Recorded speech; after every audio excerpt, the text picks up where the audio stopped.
State sentinel में आपका स्वागत। मैं हूं रविंदर सिंह। चुनाव एक नेता के लिए, एक सियासतदान के लिए मजबूरी है। चुनाव होने से पहले एक नेता, सियासतदान क्या बोलता है उसको ज़्यादा गंभीरता से नहीं लेना चाहिए, क्योंकि जो वो उस वक्त बोल रहा होता है वो उसको सिर्फ और सिर्फ चुनाव नज़र आते हैं कि लोगों से वोट लेने हैं तो कुछ भी बोल दो। ये बिल्कुल सटीक उदाहरण है। मैंने हमेशा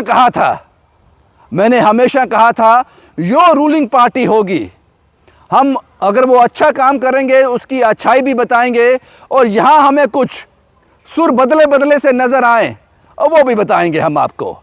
इलेक्शन हो गए, उमर अब्दुल्ला साहब मुख्यमंत्री भी बन गए। अब साहब के सुर कुछ बदल गए हैं, सुर बदले बदले से नज़र आते हैं, क्योंकि उमर अब्दुल्ला साहब को हमने चुनाव से पहले भी सुना था और चुनाव के बाद भी सुन रहे हैं। चुनाव से पहले यहाँ उमर अब्दुल्ला साहब कहते थे कि ये जो सेंट्रल गवर्नमेंट है, केंद्र सरकार है, हम पर स्मार्ट मीटर थोप रही है, स्मार्ट मीटर लगा रही है, उसके बावजूद भी इलेक्ट्रिसिटी के इतने बड़े बड़े कट, 24 घंटे बिजली नहीं मिल रही है। हमारी सरकार आने दो, इस स्मार्ट मीटर के साथ हम निपटेंगे। ऐसे ही शब्दों का इस्तेमाल किया था चुनाव से पहले उमर अब्दुल्ला साहब ने, लेकिन चुनाव के बाद वो बिल्कुल विपरीत बोल रहे हैं। वो कहते हैं कि स्मार्ट मीटर से बहुत ज़्यादा फ़र्क पड़ा है, जहाँ जहाँ स्मार्ट मीटर लगे हैं वहाँ बिजली के कट में काफ़ी कटौती आई है। और मुझे आज भी याद है कि उमर अब्दुल्ला साहब ने चुनाव से पहले कहा था फ्री राशन, 12 सिलेंडर गरीब आदमी के लिए फ्री होंगे, 200 यूनिट फ्री होगा। हालांकि पूरी तरह से हुकूमत उनके हाथ में अभी आई नहीं है। हमें इंतज़ार है मार्च अप्रैल का इंतज़ार है।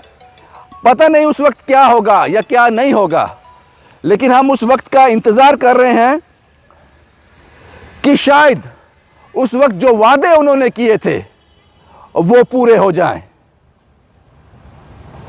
इलेक्शन से पहले जिनके लिए कटाक्ष थे, चुनाव के बाद उनके लिए अब मीठी मीठी बातें हैं, उनकी तारीफ की जा रही है। जो हम आपके साथ ये जो रिपोर्ट साझा कर रहे हैं, ये रिपोर्ट सिर्फ और सिर्फ जो बयान हमें उन्हीं के मुंह से सुनने को मिलते हैं उसी के आधार पर हमने तैयार की है। सुर बदले बदले से नजर आते हैं। शायद राजनीति में, सियासत में ये मजबूरी हो सकती है। आप कुछ भी करना साहब, लेकिन आपको जो वोट दिए हैं जम्मू कश्मीर के लोगों ने, जिस उम्मीद के साथ वोट दिए हैं, हम उम्मीद करते हैं कि वो उम्मीदें उनकी पूरी हो जाए। ये सुर क्यों बदले? अगर इस सुर बदलने में जनता का फायदा है तो ज़रूर आप सुर बदलिए। जनता आपके सुर से कोई लेना देना नहीं, सिर्फ उनको लेना देना है अपनी तरक्की से, अपनी खुशहाली से, उन वादों से जिन वादों के एवज में उन्होंने आपको वोट दिया है कि ये पूरा हो जाए। उसको कभी मत भूलना। आपके सुर जम्मू कश्मीर की जनता के लिए कोई मायने नहीं रखते, सिर्फ और सिर्फ उनकी डेवलपमेंट होनी चाहिए। मैं समझ सकता हूं कि राजनीति एक ऐसा अखाड़ा है यहाँ दोस्त को दुश्मन और दुश्मन को दोस्त कहा जा सकता है।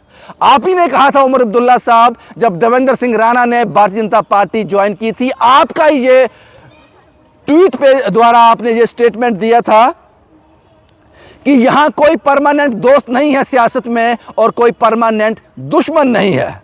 मुझे लगता है कि वो शब्द आपने अपने आप पर भी इंप्लीमेंट किए हैं, क्योंकि सुर तो बदले बदले से नजर आते हैं साहब के, और ये सुर बदलने में अगर जम्मू कश्मीर का फायदा है तो आपके इस सुर बदलना हमें मंजूर है। शुभम कुमार के साथ Ravinder Singh, the state sentinel के लिए।